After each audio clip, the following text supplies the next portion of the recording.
टुनटुनी, मैं तुमसे शादी करना चाहता हूँ और अगर तुमने मना कर दिया तो पेड़ से कूदकर जान दे दूंगा अपनी। चल बे काले कौवे, तू तो बहुत काला है। टुनटुनी, अगर मैं गोरा हो जाऊँ तो करोगी तुम मुझसे शादी? जिसके पंख बहुत रंग बिरंगी होंगे उसी से करूँगी शादी मैं तो। तुम तो बहुत काले हो। जाओ जाओ, मैं नहीं करती तुमसे शादी वादी। अगर मैं अपने पंख रंग बिरंगे कर लूं तब तो करोगी ना तुम मुझसे शादी? वैसे भी मैं 2 दिन से नहाया नहीं हूँ, मैं भी सुंदर सा बनकर आ जाऊंगा। इतना कहकर कालू कौवा वहाँ से चला जाता है। वो सोचने लगता है अपने पंख रंग बिरंगे कैसे करूं। तभी वहाँ पर चील आ बैठती है। वो चील से बातचीत करने लग जाता है।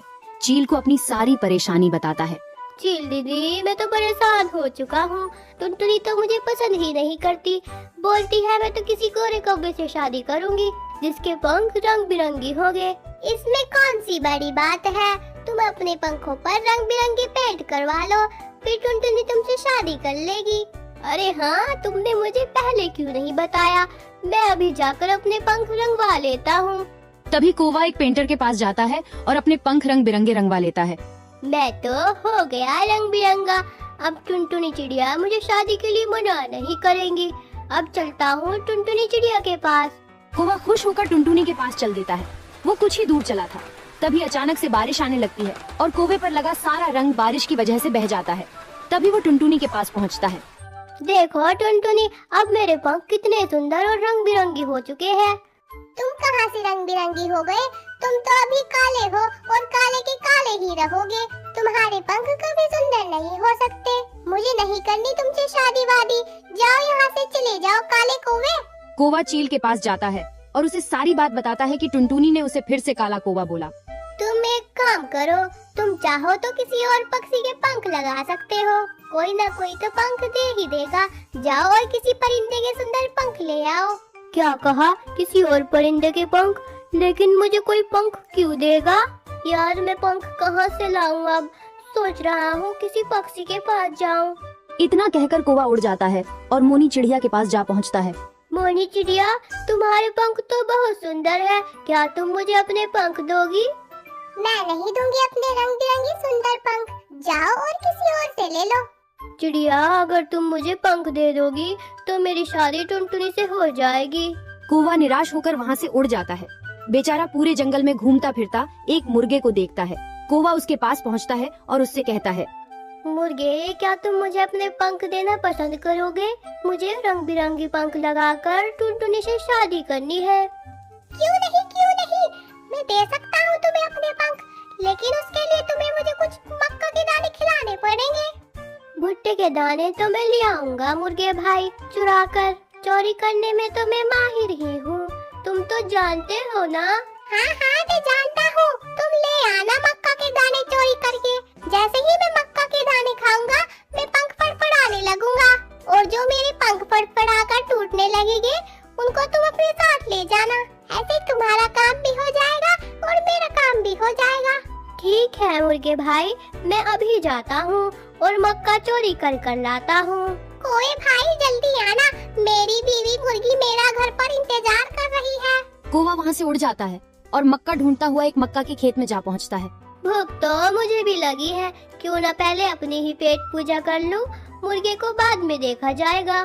कौवा पेट भरकर मक्का के दाने खाता है। जब उसका पेट भर जाता है, फिर वो मुर्गे के लिए भी मक्का का दाना ले लेता है। तभी किसान उसे देख लेता है। तभी जाते जाते वो कौवे को एक डंडा मार देता है। कौवा किसी तरह किसान से अपनी जान बचा लेता है और हाँफता हुआ मुर्गे के पास पहुँचता है। अगर वो किसान मेरे सर पर डंडा मार देता तो मैं मारा ही जाता। मुर्गे भाई, जल्दी से ये मक्का के दाने खाओ और अपने पंख फड़फड़ाओ और मुझे अपने रंग बिरंगी पंख दो। मुर्गा मक्का के दाने खाने लग जाता है।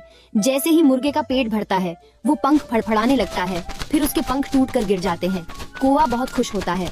कौवा पंख लेकर अपने घर की तरफ निकल पड़ता है। अपने घर जाकर वो सोच में पड़ जाता है। अरे, ये पंख तो एक ही साइड के हैं, टुनटुनी तो दोनों साइड पंख देखेगी। अब मैं दूसरी साइड के पंख कहाँ से लाऊं? चलो फिर से पंख ढूंढने चलता हूँ, कोई ना कोई तो पंख दे ही देगा। तभी कौवा जंगल में पंख ढूंढने निकल पड़ता है। वो मीठू तोते के पास जाता है। बताओ कैसे आना हुआ कौवे? मीठू मीठू मेरे प्यारे दोस्त, मीठू भाई मुझे तुम्हारे पंख चाहिए क्योंकि मुझे ऐसे सुंदर पंख की जरूरत है। ठीक है, तुम्हें अपने पंख तो मैं दे दूंगा, लेकिन उसके लिए तुम्हें मेरा कुछ काम करना होगा।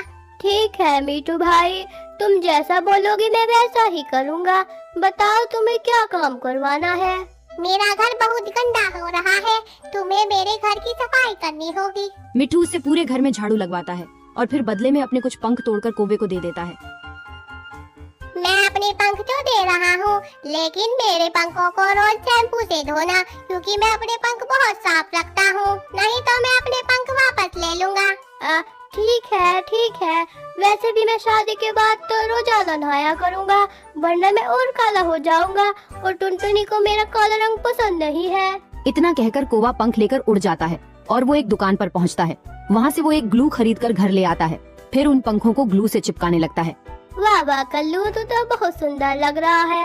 अब देखना टुनटुनी तुझसे शादी करने के लिए कैसे पीछे पड़ेगी। अब चलकर टुनटुनी को दिखाता हूँ। कौवा टुनटुनी के घर चला जाता है और जाकर टुनटुनी को आवाज देता है, टुनटुनी टुनटुनी दरवाजा खोलो, देखो मैं तुम्हें लेने आ गया हूँ, जल्दी से दरवाजा खोलो टुनटुनी। इतना सुनकर टुनटुनी बाहर आती है।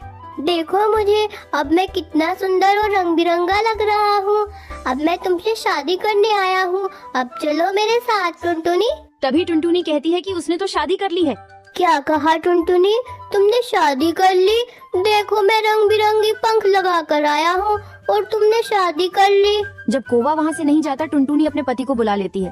अजी देखिए जरा, ये कौवा मुझे बहुत परेशान कर रहा है, आप ही संभालो इसको। इतना सुनकर टुनटुनी के पति को गुस्सा आ जाता है और वो कालू की पिटाई कर देता है। कालू कौवे के सारे रंग बिरंगे पंख टूट जाते हैं और वो पहले के जैसा ही हो जाता है। फिर कालू कौवा अपने काले पंखों को बचाते हुए वहाँ से भाग जाता है। बच्चों, हमें इस कहानी से ये सीख मिलती है कि भगवान ने हमें जैसा बनाया है, हमें उसी में खुश रहना चाहिए। प्यारे बच्चों, अगर आप ऐसी ही और कहानियाँ देखना चाहते हैं तो हमारे चैनल टुनटुनी स्टोरीज को सब्सक्राइब करें।